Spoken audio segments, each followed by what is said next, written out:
Mas se dá uma ideia, só assim, só para a gente ter uma noção mesmo, quanto tempo normalmente demora, se alguém, como a gente falou, eu, Cadu, Josué, a gente quiser ir, a gente tem uma noção e quer ir aperfeiçoar isso para a profissão.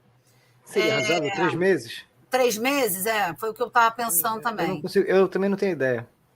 Eu diria, no mínimo, 3 meses. Mínimo. No mínimo 3. Talvez 6 seja mais adequado.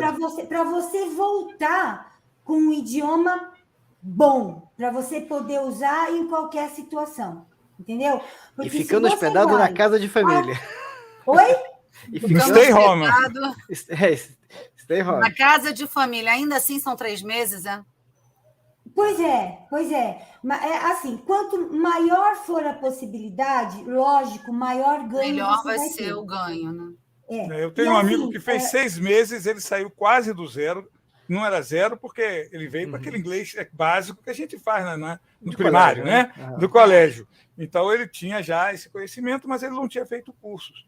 E ele passou 6 meses nos Estados Unidos e ele voltou, entendeu? Até porque ele, com um jovem, há outra característica, né? Ele aproveitou que ele foi fazer o curso e conseguiu, não sei se pôde, não podia, né? Aí você até pode informar. Ele fez também uns trabalhinhos, né? No barman, essas coisinhas pequenas. E isso fez com que ele tivesse que se expor à conversa dentro do trabalho, tivesse que se expor a conversar com o cliente, né? O cara pedindo alguma coisa, e aí sai com todo mundo, conversa, mas ele voltou muito bem, não voltou mais ou menos, não, né? Ele não conseguiu dominar escrever, porque aí já é outra habilidade, né? Mas falava e, inclusive, ele ficou com aquele sotaque mesmo americano, né? Não é aquele nosso inglês table, né? O cara ficou com table, né? Ficou com o inglês com sotaque americano, que ele foi, no caso, para lá. E eu queria aproveitar também um gancho e te perguntar o seguinte: nós estamos vendo, nós tivemos a Neide e outras pessoas que colocaram aí, o quanto é importante no currículo brasileiro a pessoa demonstrar que o intercâmbio, né, seja ele para estudo, seja ele para fazer um estágio, etc. e tal, ele torna mais sólido, né, para ele conseguir até um emprego, né, para mostrar que você vai para uma empresa americana e você diz que já passou período lá, é outra coisa. Você vai para uma empresa francesa e diz que já passou um período lá, isso pesa positivamente, né? O fato de você se expor a um mercado estrangeiro, a pessoas diferentes, mostra a sua habilidade em conduzir situações diferenciadas, em cultura diferenciada. Então, isso é muito claro para nós. Agora, eu soube que há também essa mesma experiência pode ser reconhecida lá fora, ou seja, o fato de eu ter feito o intercâmbio aqui, eu posso ser reconhecido numa entrevista para o exterior.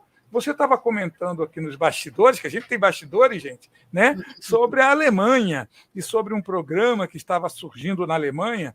Eu gostaria que você comentasse com o nosso público para ele ver o seguinte: quando eu faço o intercâmbio, eu aumento, sem sombra de dúvida, as possibilidades de empregabilidade no Brasil. Ok, mas eu faço mais do que isso. Eu abro a possibilidade de empregabilidade no mundo. Olha só, gente. No mundo. Se você pudesse citar aquele exemplo que está acontecendo agora, né? Parece que é uma coisa que está acontecendo agora, que eu digo neste momento. Você pode nos fornecer informações? Obrigado. Na verdade é o seguinte: primeiro, retomando só um pouquinho com relação àquele seu aluno que passou os 6 meses, que voltou com inglês legal, tem uma explicação muito simples para isso. O que acontece quando a gente vai para fora? Quando a gente vai para fora, José, nós estamos 24 horas por dia estimulados no idioma local. Então, quando a gente vai para os Estados Unidos, para o Canadá, para o Reino Unido, são 24 horas do dia ouvindo o idioma, fazendo a cabeça funcionar no idioma, né? Então, essa coisa da estimulação em 24 horas por dia, que é diferente de quando você estuda aqui no Brasil, porque aqui a gente está 24 horas estimulando em português, né? Aí você vai para a escola, você faz a aula em inglês, o ambiente todo falando em inglês, mas você pisou na porta para fora, pronto, voltou o português. Então, essa coisa do estímulo da sociedade onde você está vivendo, da sociedade onde você está trabalhando, que existe um programa que em alguns países é possível você fazer o curso de inglês e trabalhar, que eu já vou falar, é mais produtivo, né? A estimulação faz com que o seu tempo passado lá fora seja realmente mais produtivo, né? E esses dois programas que existem, primeiro eu vou falar da Alemanha, que você falou, que você comentou. Eu li a coisa de um dia atrás, eu vi, saiu na UOL Economia, que nós tivemos chegando aqui no Brasil, no dia 4 agora de junho, um grupo do governo alemão que veio para o Brasil tentar ter uma possibilidades de levar brasileiros para trabalhar na Alemanha.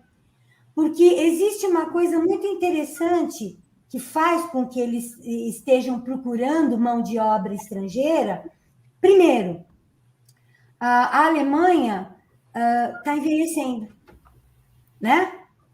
A população alemã está envelhecendo, a nossa também envelhece, óbvio, mas a natalidade é muito menor do que anos atrás. Com certeza. Então, a população está envelhecendo e as crianças que nasceram no passado, né, que hoje já são adultos, não estão tendo filhos como tinha no passado. Então, a população está diminuindo, envelhecendo e diminuindo. E, por incrível que pareça, o que saiu, o que eu vi no artigo, é que a área mais prejudicada atualmente é a área de saúde. Olha que saúde, loucura. Hein? Olha que loucura. Enfermeiros, cuidadores, pessoas que estão acostumadas a trabalhar justamente nas casas de repouso, porque a população está envelhecendo, né? Então, aumentou esse número de lugares de trabalho, e eles estão buscando mão de obra fora. E por que vieram ao Brasil? Eu acho que tem uma coisa interessante, é que nós, brasileiros, somos um povo bastante flexível, né? Então, assim, viver fora do Brasil para um brasileiro, no início pode ser um pouco difícil, porque ele deixa a estrutura toda, tanto financeira, emocional, ele deixa e vai enfrentar uma sociedade diferente daquela que ele está acostumado a viver. Que tem valores diferentes, que fala um idioma diferente, que tem hábitos diferentes. Mas o brasileiro tem uma facilidade de se adaptar. Exatamente, Cris. E é afetuoso também. Isso quer dizer, o brasileiro é mais carinhoso, mais intenso. A gente verifica isso até no bar.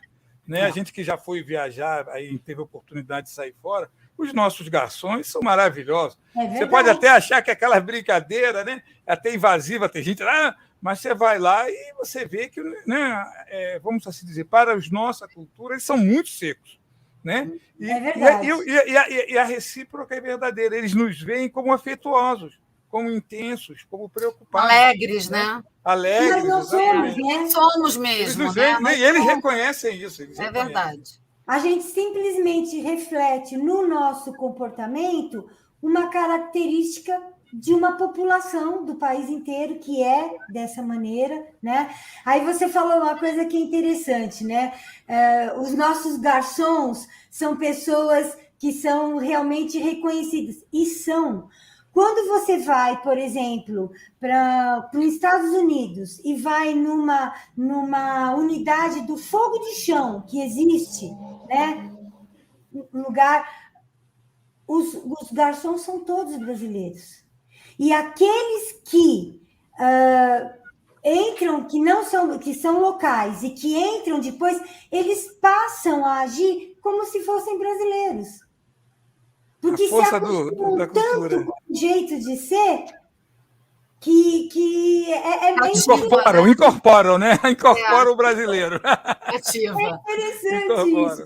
E você sabe que um povo que é muito parecido com a gente na essência, né? É o povo Kiwi, que é o povo da Nova Zelândia.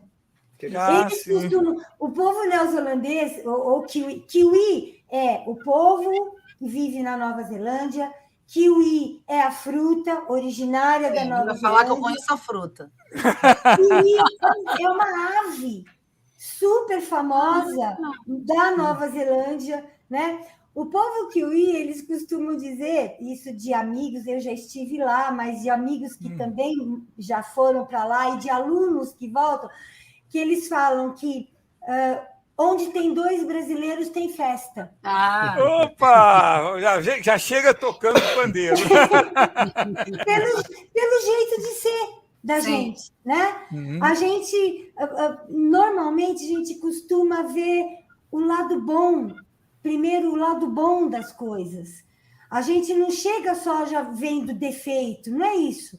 A gente, quando vai viajar a turismo mesmo, a gente se encanta com os lugares antes de ver qualquer defeito dos lugares.